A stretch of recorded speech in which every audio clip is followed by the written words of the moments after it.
about a week since I made the last video. Um, I can see the difference in how much hair I have. So I was moderating a class today, and whenever I'm on camera or there's the idea that I might be on camera, I wear that crazy wig because I just, I don't want to explain everything. If anybody notices, like, oh, you had long hair last week, why did you cut your hair off? Um, I don't want to go into the whole thing. I'm just kind of keeping that close to me. I share with it.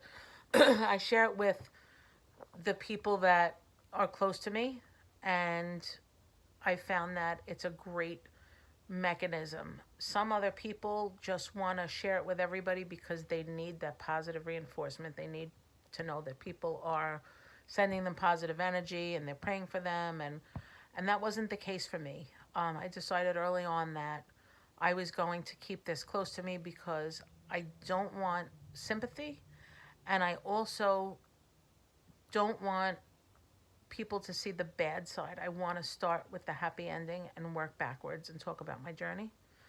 I am going to share this because it's important.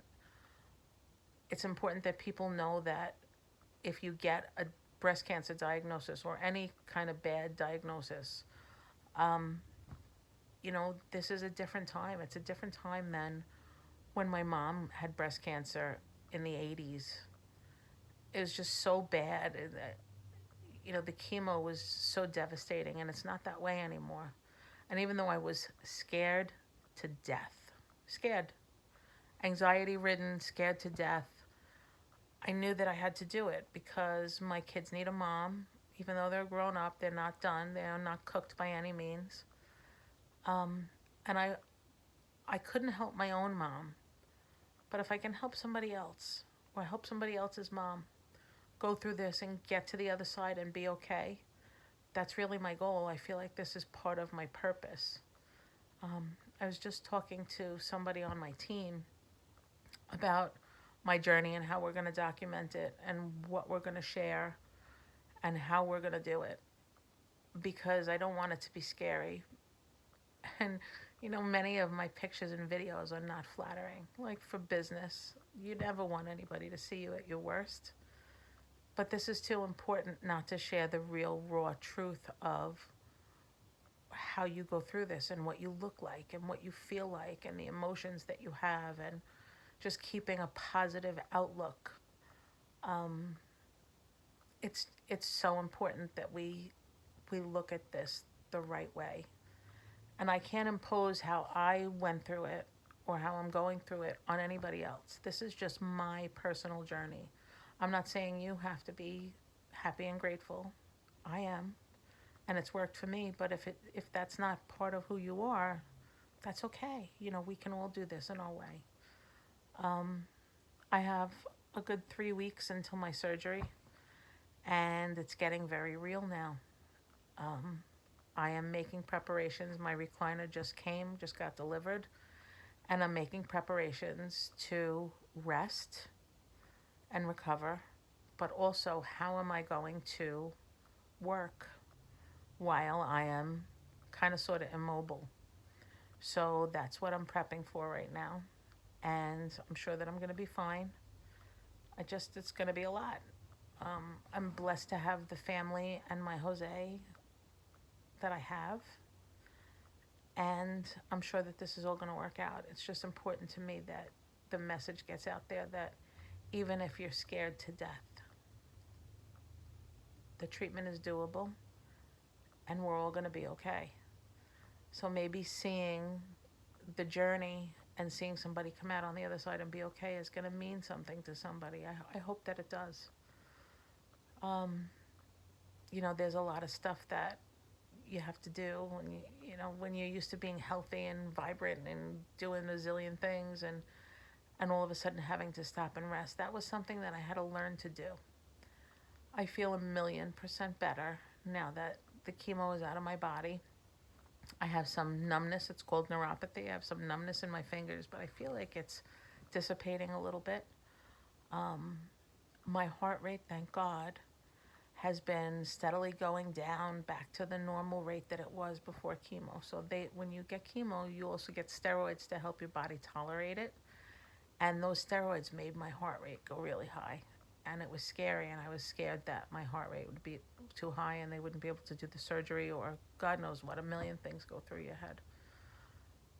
I've had the support of so many people, and I'm so, so, so grateful.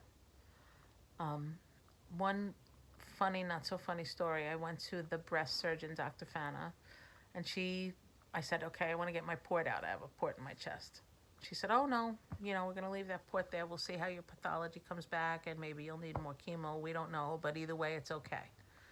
So I was a little bit bummed, but I thought, okay, whatever it is, it's not going to kill me. Like, it hasn't killed me so far, so I'll be okay. And then when I went to the oncologist, Dr. Nouri, she said, no, you can have your port out. You're never going to get chemo again. And I thought to myself, what an amazing thing to be able to know that I'm not going to get it. So I will be on hormone therapy. I may have emotional ups and downs. I may have to find the drug that works well. The doctor told me there are a number of options. It was just so great to know that I can get the port out and that I will never have to have chemo again. So I'm so, so happy about that. Um, my life is great. We went to the Bahamas for my birthday and just rested and just relaxed and just did nothing except for my birthday celebration, which was so cool. Um, and on Friday, my kids are coming, so we'll do the official birthday cake because that's a big thing in our family. You have to celebrate everybody's birthday. So we're going to do that on Friday. Today's Wednesday. I'm looking forward to that. All in all, I'm happy. I mean, I have a lot of hair now. It's kind of not the haircut that I would have chosen, but it's growing back, and that's a really, really big deal for me. I didn't think that not having hair was going to have the effect on me that it did. Like, I was like, I'm going to be tough about this. It's only hair. It matters. I look at the pictures on my wall so you can see them. They're pictures of me with my long blonde hair. It's going to grow back. I mean, my hair looks dark in the video, but it's still, it's still light blonde, and some of it is a little bit gray, which was always hidden by the long hair. It's an important piece of this, that we all feel whole. So it's growing back. A couple years is not a long time. It's a long time, but it's not a long time. But the most important part is that I feel so good. So I'm looking forward to getting the surgery over with and moving on with things and really sharing my story. So I am really okay. And you're going to be okay too. Peace out.